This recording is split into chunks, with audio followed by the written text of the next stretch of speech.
কালনাগিনী বা কালনাগ এক ধরনের সাপ। এরা লাফিয়ে অনেক দূর পর্যন্ত গ্লাইডিং করতে পারে। প্রকৃতিবিদরা জানাচ্ছে গ্রাম বাংলার বিভিন্ন অঞ্চলে এই সাপ উড়ন্ত সাপ, উড়াল সাপ, মহারাজ সাপ, সুন্দরী সাপ, কাল সাপ বা কাল নাগ বলে ডাকা হয়। প্রাণী জগতের সবচেয়ে সুন্দর সাপগুলির মধ্যে অন্যতম হলো এই সাপ। সাধারণত গাছপালাযুক্ত অঞ্চলে এদের দেখা মেলে।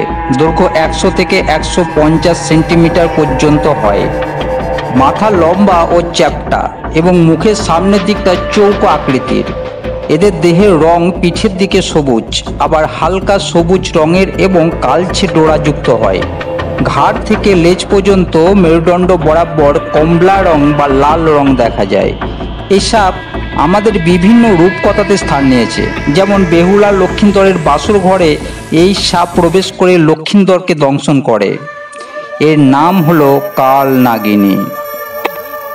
এই নামের জন্য এই সাপ আস্তে আস্তে আমাদের পরিবেশ থেকে বিলুপ্ত হয়ে যাচ্ছে। মানুষজন এই সাপকে ভয়ানক বিষধর ভেবে মেরে ফেলে, সেই জন্য এই সাপ খুব একটা দেখা যায় না।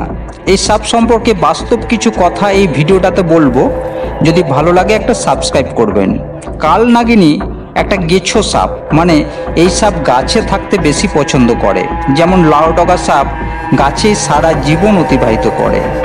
এরা দিবাচর। এরা শান্ত স্বভাব এবং লাজুক প্রকৃতির হয়, ভয় পেলে পালায়, তবে বেশি বিরক্ত হলে দংশন করতেও পারে। এরা সহজে দংশন করতে চায় না, তাই সাপুরেরা এদের সহজেই নিয়ে খেলা দেখায়। এরা ছোট জাতের গিরগিটি, বাদুড়, ইঁদুর খায়, পাশাপাশি পাখির ডিম, ছোট্ট কীট পতঙ্গও খায়। শিকার করার পূর্বে শিকারকে এরা দীর্ঘক্ষণ অনুসরণ করে, পরে ঘাড়ের দিকে কামড় বসায়। এই সাপ নামে কালনাগিনী হলেও এর বিষ খুব স্বল্প, যা তাদের শিকারের কাজেই ব্যবহার করে। কালনাগিনী সাপের দংশনে মারা গেছে এমন কোনো মানুষের নিদর্শন এখনো পর্যন্ত মেলে নাই। যদিও এই সাপের মৃদু বিষ থাকে, তাহলেও যদি এই সাপের দংশন করে তাহলে অবশ্যই ডক্টরের শরণাপন্ন হবেন। ধন্যবাদ।